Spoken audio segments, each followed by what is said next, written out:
The name Cyndi Lauper probably brings to mind songs like True Colors, Girls Just Want to Have Fun, maybe the soundtrack to the movie Goonies.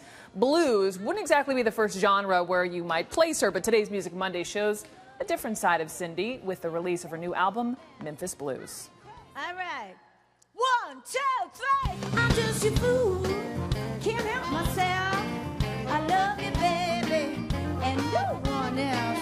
So, Cyndi Lauper singing the blues. I heard this was 8 years in the making, yes? So I guess the question is, what took you so long?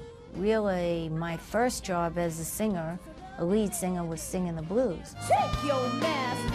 The kind of thing I learned in Queens, actually, when we used to do laundry and my mother played the Fats Waller and Louis Armstrong record, and we'd all dance and sing and laugh. So that's where this comes from, this Queens girl from back in the day, and your mom. And that's when it was instilled in you, the blues.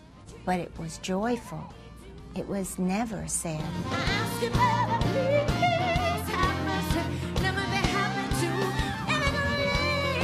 But so what do you say to the people who think, okay, hang on, Cyndi Lauper in Memphis? What? Well, people who don't really understand the blues and don't really understand music would think, but people who know that the blues is the basis of pop, rock, jazz, and hip-hop, dance, it started with blues, 1-4-5.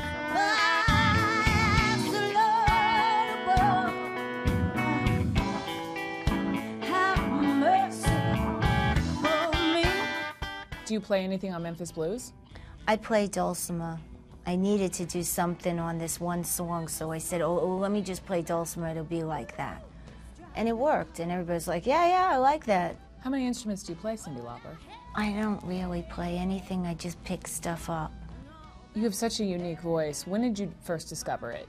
Well, my speaking voice is awful, I know. But it's very unique, voice. My singing voice. How did you find that? It was a gift that I always could sing. And it was my entertainment growing up. I never met Barbra Streisand, but she was my best friend when I was 9 because I sang with her breath for breath.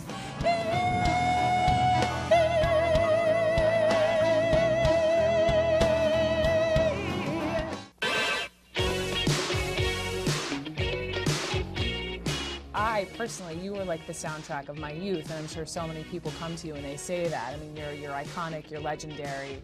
At the time... For many reasons. All right. At the time in the 80s, who did you draw your inspiration from then? Same people. For I example? loved Big Maybelle.